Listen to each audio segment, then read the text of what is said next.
W zasadzie tytuł tej gry mówi o niej wszystko. Jest nim bohater, niejaki Dave, jest też miejsce akcji, rezydencja. Żeby to wszystko nie było zbyt nijakie, to bohater jest jednoznacznie scharakteryzowany jako osobnik niebezpieczny. No a rezydencja, w której przyjdzie mu wystąpić, jest nawiedzona. Mamy tu więc swoistą rywalizację pomiędzy dwoma niebezpieczeństwami. Tym wewnętrznym, wypływającym z osobowości bohatera, oraz tym zewnętrznym, nieokiełznanym, które zawiera się w jego otoczeniu.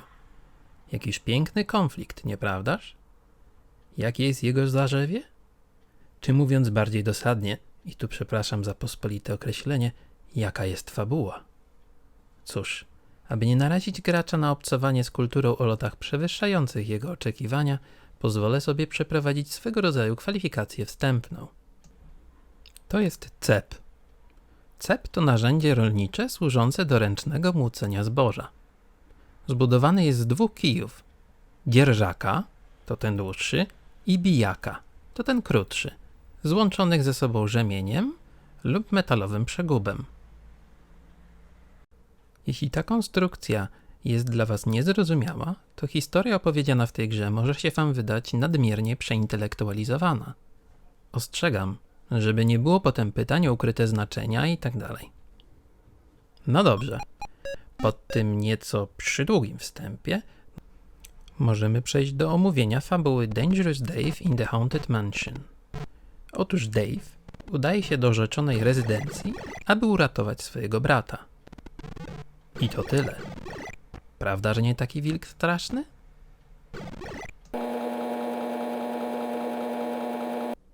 Oczywiście sprawa odnalezienia brata nie jest taka prosta. Bo co już zostało powiedziane, rezydencja jest nawiedzona. No i cóż, nawiedzone rezydencje raczej nie lubią być odwiedzane. Także na naszej drodze stanie kilka rodzajów przeciwników. Jedni są duzi i powolni, inni mali i szybcy. Jedni chodzą, inni biegają, pełzają, skaczą i czają się na sufitach. Wszystko to w jednym celu, aby nas zabić. Nie ma tu taryfy ulgowej, nie ma punktów życia i tym podobnych rzeczy. Jedno trafienie i jesteśmy martwi. Żyć na szczęście mamy kilka. To jednak nie z życiem, a z naszą śmiercią wiąże się ciekawa cecha tej gry. Otóż za każdym razem, gdy ktoś nas zabija, wyświetlana jest krótka animacja. Dla każdego przeciwnika jest inna, no bo giniemy na różne sposoby. Jak na grę robioną w pośpiechu, jest to całkiem miły akcent. Teraz oczywiście scenki te nie robią już tak wielkiego wrażenia, ale wtedy to już było coś. Nie była to jednak jedyna wyjątkowa cecha tej gry. Drugą, i do tego w mojej opinii daleko istotniejszą, był sposób, w jaki mogliśmy w tej grze strzelać. Otóż w przeciwieństwie do większości gier z tego okresu, w Dangerous Dave 2, bo pod taką nazwą też ta gra występuje, możemy celować. I tak, aby trafić wielkiego pająka na suficie, wcale nie musimy skakać tak, aby lufa naszej broni znalazła się na jego wysokości. Możemy spokojnie przymierzyć i strzelić pod kątem 45 stopni w górę. Niby takie proste, a ile daje zabawy. Gra kładzie nacisk na walkę precyzyjną. Nie o to chodzi, aby szybko i dużo strzelać, ale o to, by strzelać celnie. Aby przekonać gracza do takiego podejścia do rzeczy, w posiadanej przez nas broni wprowadzono ograniczoną pojemność magazynka. Ilość amunicji jest wprawdzie nieograniczona, ale już pojemność magazynka owszem, także co jakiś czas trzeba broń przeładowywać. W czym problem?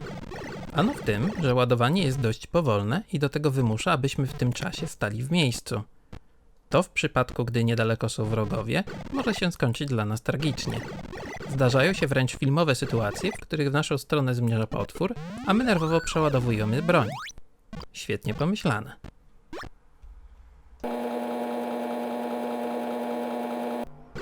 Technicznie Dangerous Dave 2 oparty jest na rozwiniętym silniku graficznym znanym z Shadow Knights. Korzysta też z tej samej 16-kolorowej palety EGA. Podobna też jest ilość etapów i ich wzajemna zależność. O ile w Shadow Knights mogłem sobie co najwyżej wyobrażać, że poszczególne poziomy jakoś łączą się ze sobą, to już w Dangerous Dave 2 ta zależność jest wprost zasygnalizowana. Ilekroć ukończymy etap, wyświetlana jest mapka rezydencji wraz z oznaczeniem naszego aktualnego położenia. To jest bardzo fajna sprawa. W obrębie samych etapów pojawiły się też drzwi, przez które możemy przejść do innej jego części. Dodatkowo, jak na nawiedzoną rezydencję przystało, tu i ówdzie znaleźć można ukryte przejścia i miejsca. I pomyśleć, że wszystko to znalazło się w grze robionej wyłącznie po to, aby wywiązać się ze zobowiązań względem Softdisk. To właśnie z tego względu gra nie jest bardziej brutalna. Wspominałem już o tym przy okazji recenzji Shadow Knights. W Softdisk była zasada żadnej krwi i żadnych zwłok. Już te animacje naszej śmierci były dość kontrowersyjne. Na nic więcej jednak w tym temacie nie było zwyczajnie szans.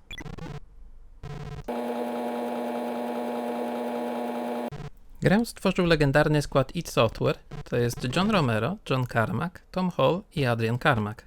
Tym razem to Adrian Carmack miał wpływ na estetykę i styl całej gry, stąd odejście od cukierkowych klimatów.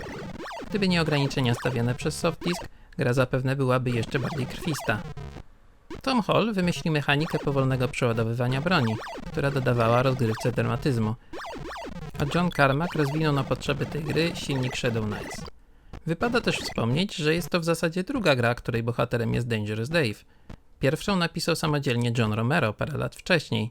Jako że fabuła nie jest tu, mówiąc delikatnie, zbyt istotna, postanowiłem zacząć od części, która najbardziej przypadła mi do gustu. Zresztą nie tylko mi.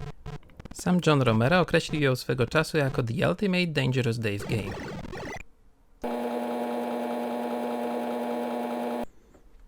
Czy warto zagrać Dangerous Dave in the Haunted Mansion? Zdecydowanie. Bezapelacyjnie. No i do samego końca. No oczywiście, że tak. Jest to bardzo przyjemna gra platformowa, która nieco odbiega od standardowych gier z tego gatunku. Mamy nieco wolniejsze tempo akcji, ale i też większą kontrolę nad tym, co się dzieje. No i mechanika strzelania. To jest naprawdę bardzo przyjemne rozwiązanie. W grze standardowo, jak na produkcje wydawane przez Softdisk, brakuje muzyki, czy w ogóle jakiegoś sensownego udźwiękowienia.